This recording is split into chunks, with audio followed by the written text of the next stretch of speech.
On the 23rd of September, live on the Zone in Newcastle, it's the fighters fight at the top of the card. The Zone and Misfits X Series 009 comes to town. Idris Virgo takes on Aaron Chalmers. And what about this for a fight on the card? Gabe Silva and Ben Davis, both fellas join us now. What a fight. What an interesting build-up to a fight we've got here. First of all, boys, I hope you're both good. Gabe, start with yourself. How are you doing, sir? Doing good, man. Doing good. Training's been good. Everything's been good. So ready to go. Excellent. Ben, how are you? Fantastic. Super pumped up for this. Training's also been very solid. So can't complain. Ben, let's start with you. Just talk to me. I know it's been well publicized. Obviously, we did an interview with Mams a couple of weeks ago when this card was announced. And he said, look, this guy's just the easiest guy in the world to work with. Talk to me a little bit about this opportunity here in front of you. Well, kind of like how I've approached a lot of my opportunities within broadcasting in broadcast or combat sports, rather. You just say yes. It's a foot in the door type thing. And that's kind of what I've championed the last 3 years and why I believe I'm commentating on Fight Pass and the top regional scene is because I don't bitch. I don't negotiate, really. It's a 2-minute phone call every time where I go, yep, sure, solid, and boom. And, showing up on time for things is also very important to me. So, I don't know. It's a cool opportunity. It's different from play-by-play, and I love diversifying, and Gabe's a great opponent. He's got a cool name, so makes sense. Gabe, I guess there's not going to be loads that you can study of your opponent. How do you prepare? Tape on me. Say that again? How do you prepare for a fight like this when there's maybe not loads of fight footage you can go out and study? Man, to quite be frank with you, there's, like you said, there's not a lot to do, but I've been training with some real guys in the gym, so we always stay in tip-top shape. So when it comes to challenges like this, it's no big, it's not a problem for us. So that's why I decided to do it. So yeah, it's gonna be a good fight. What made you want to? You're at Brick House. Yeah, Gabe, you're still Brick House, right? Yeah, still at Brick House. Yeah, that's a good stable. I mean, that's a great fucking group of guys to work with. So I'm sure. Yeah, it's a great gym. Yeah. Certainly well on the scene. What made you want to go down the boxing route, Gabe? What made you want to come down this path? Man, so just giving you guys kind of like a little ballpark on the story. So when I moved from Brazil, I used to do Muay Thai there, right? Like I started Muay Thai when I was 8. But when I moved here to the US, my dad used to have the Muay Thai college down in Torrance here in the United States in California. And I kind of used to I wasn't a manager, but I used to upkeep the place. I used to, like just look out for things and stuff like that. I used to be a couple of boxers there. And I just fell in love immediately when I saw those guys moving the way they grind, the way they were sparring. I was like, I want to get into boxing. Then I told my dad, I was like, yeah, you should. And that's how the whole thing came about. And then I was offered to do a kickboxing fight, and then I started kickboxing. But then I told my dad, like, as soon as I go pro, I'm gonna go with boxing. So it's kind of like funny how like I went did a whole amateur kickboxing career and jumped straight into professional boxing. But yeah, that's what I wanted to do, and I felt like I was ready for it, so I just took the jump and went for it. Fighters with big names to carry, I'm quite loath to often just jump straight to that comparison and jump straight into that narrative. But you've mentioned your dad there a couple of times. What has he told you to do in preparation for the beginning of this fight? For this fight, I actually didn't train as much with my dad because I live a little bit far from my dad. So it's just conversations on the phone on what to do and what not to do, stuff that we usually talked about on a daily basis. But as far as game plan for this specific fight, we didn't even have to talk much. And like you said, there's not a lot to study, so it's kind of hard to have a conversation on how to prepare for a guy like Ben. So just staying in shape and in the best shape we could be. Ben, it's interesting because Gabe's obviously grown up around combat sports. One would assume more MMA than boxing, although he mentioned a Muay Thai background there. You yourself have immersed yourself within the combat sports world. What does that do for a fighter, for someone who's looking to progress a career in the fight game? They immerse themselves in that, surround themselves with fighters and study fights and commentate and broadcast, etc. How has that helped you? And how would that differ, do you think, from maybe the way it did so for Gabe? Yeah, I think it's obsession based, right? It's an all-consuming type focus and dedication. So the last 3 years of doing the broadcasting, that's been my approach. And for this fight camp, it's been obsession, dedication, the only thing that I've been focused on since signing. And granted, I've been on the road busting out some broadcast gigs throughout this fight camp, so it's been a little bit fractured. But this has been the entirety of what I'm looking forward to and what my mind's been on. So I think that's in a nutshell, what the being a combat sports fan, I guess, or being in the industry is about for me, and why I think that I'll be able to win on the 23rd. I know you have ambitions to have a bit of a career in the sport. I know it's not going to be your full-time and your solo project, but I know that you want to get a few fights a year under your belt, certainly for the foreseeable. How does it set you up if you get a statement victory? I'm talking a big knockout victory against someone like Gabe. Well, how doesn't it? Gabe Silva's got a great name. And I think with a win here, there's a lot of doors that get opened. And ideally, I'd be splitting time between getting into the ring and also calling the action cage side, right? So that would be my focus. And I think even with the loss, I can still fucking do that. So it's a win-win for me here. Gabe's got all the pressure. Gabe, I don't know if you did this intentionally. I just saw a yawn slip through on your side. Are you in any way intimidated or Gabe's tired, man. Gabe's tired. Right, it's 7:30 over here, man. I'm supposed to be taking a little extra nap right here, bro. Dude, we could have done this later. Why did you want this earlier? Why the fuck did you want midnight? You knew I was in Florida, Gabe. Stop playing the games. Brother, I got things to do, man. I'm a busybody, bro. What? So No, I've heard this a couple times. What do you have to do, Gabe? How are you busy? Bro, I train full time. I'm also a dad, so I have real responsibilities, bro. When the fuck did you have a kid? Exactly. I respect that. Gabe, listen, you carry this name. You have this name, and you're going to hear this. I mean, probably for the rest of your career, be it boxing, MMA, Muay Thai, anything. He's got the name. He's got the big name that I want. Eventually, you will progress and come out of that shadow, hopefully, and be your own name. But certainly for the foreseeable, you've got this name. And that's what this man in front of you wants. And that's probably what the next one will want, and so on and so forth. What kind of pressure does that put you under? Man, it's always going to have that pressure, because you got to carry the name and you got to carry it right. You don't want to just go in there unprepared. And then, it's like there's a lot on the line for me. It's like every time I go into the ring, there's always going to be expectations. There's always going to be weight on my shoulders. But I already made the sacrifice. I'm ready to deal with that type of pressure. And I already done it a lot of the time. So I'm kind of being used to it, to quite be frankly with you. Did we lose Gabe? Oh, the connection wasn't on his side. God knew he's bullshitting. Oh, man. This is not a good omen. I guess I can shit talk now. I mean, he's done it against Walmart employees and Uber Eats drivers. So, I guess so. We have you back. Gabe, we lost you for a moment there, but I think I can see movement. Yo. Yeah, we have you. Can you hear us?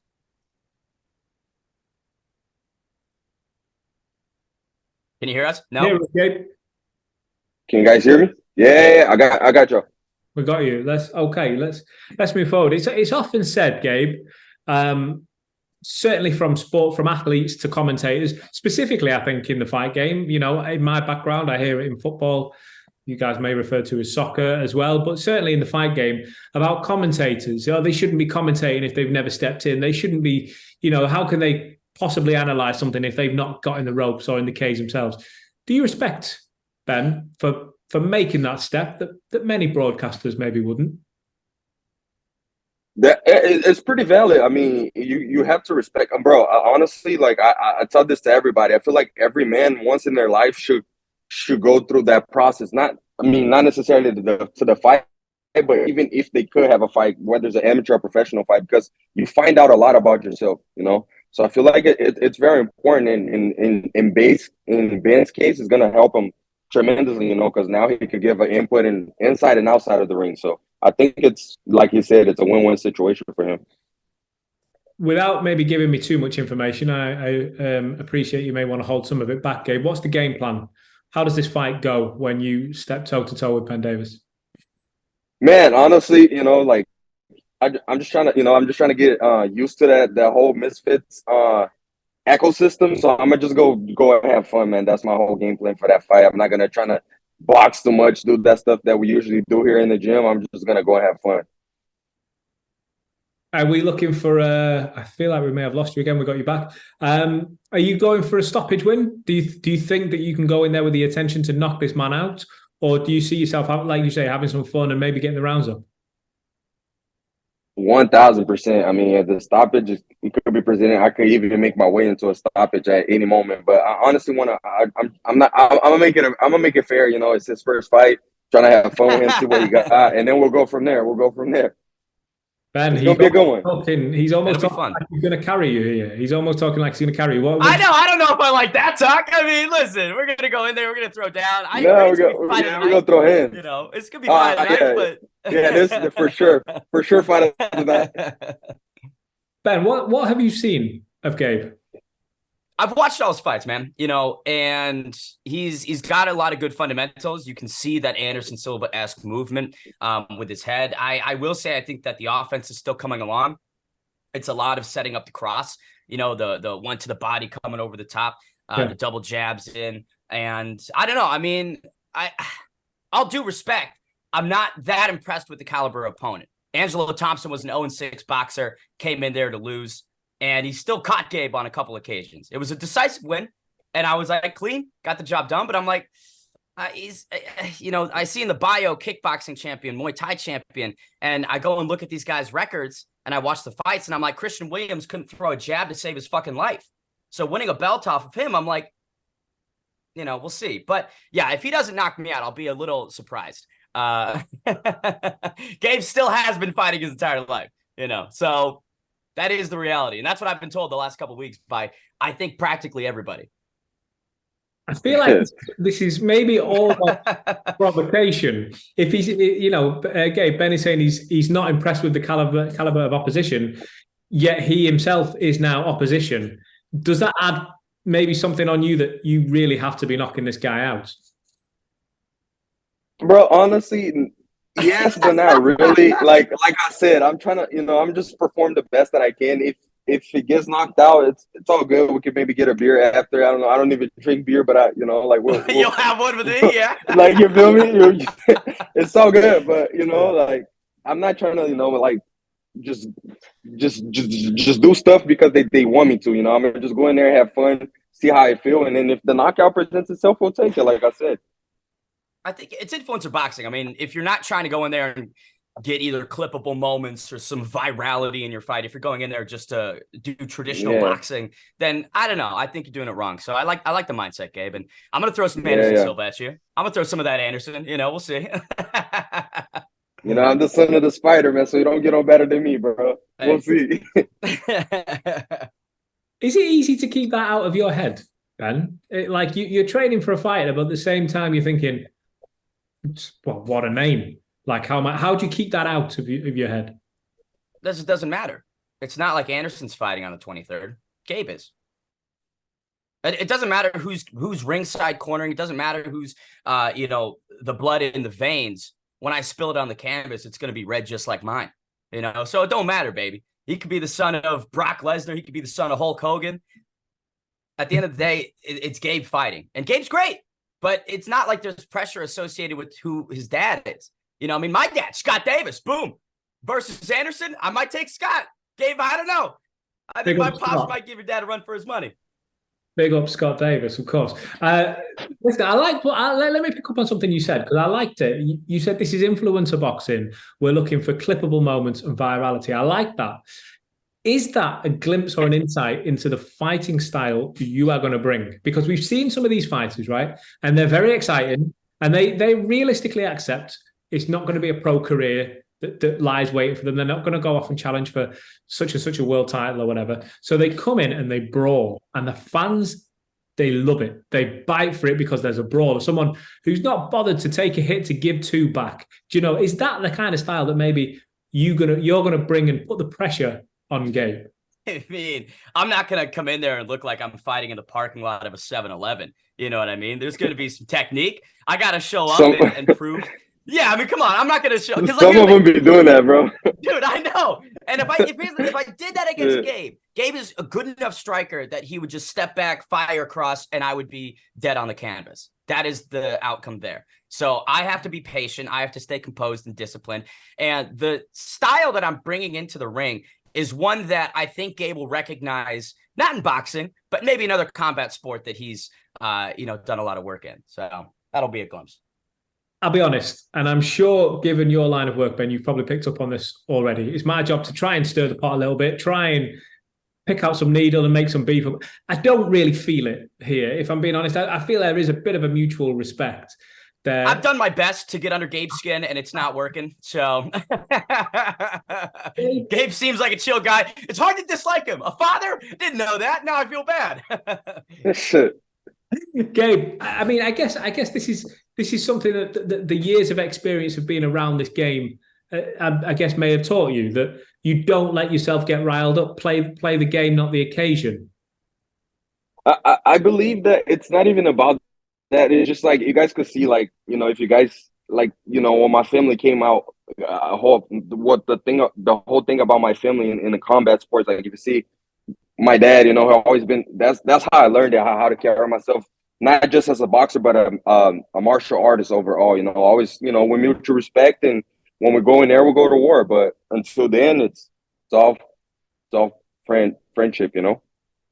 Will that be the case when you cross paths in the Fight Hotel next week?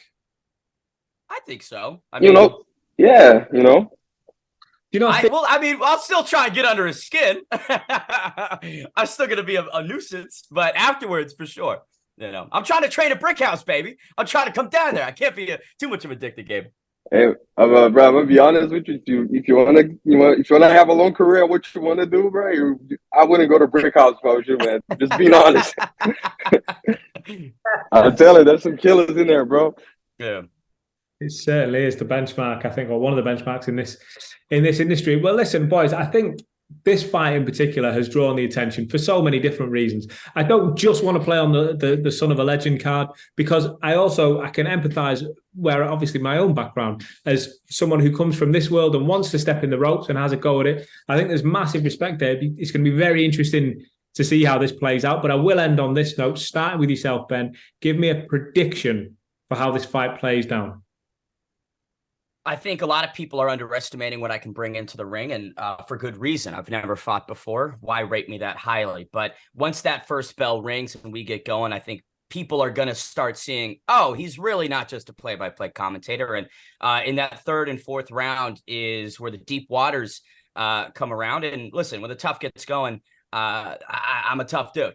I've been doing a lot of hard sparring with Billy Quarantillo, UFC featherweight, and his group of pro fighters down in Tampa. And we've brought in some big guys to replicate Gabe, and I've been hit hard. It's hard to fucking stop me.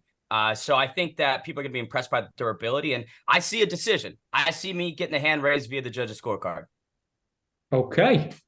Gabe, final question to yourself. The prediction for fight night. Tell me how it goes down. I am sorry to break it down to you guys, but this is going to be quick. I'm just trying to go in and out, cash in, cash out. So I say a first round knockout. You better. With all due respect. It's our listen. You better. If not, like I said, we'll get to box. Like move around a little bit. Second one, I'll take it. I'll be like, yeah, let's get Ben out of there. He had enough. I just disagree. We have one prediction of the distance, and we have one prediction of a first round finish. Who knows? Could be somewhere in the middle. We don't know. We find out on September the 23rd, live on DAZN. It's DAZN and Misfits X Series 009. It's Gabe Silva, it's Ben Davis. We can't wait, boys. Thank you both very much for joining us. We'll see you next week in the Toon.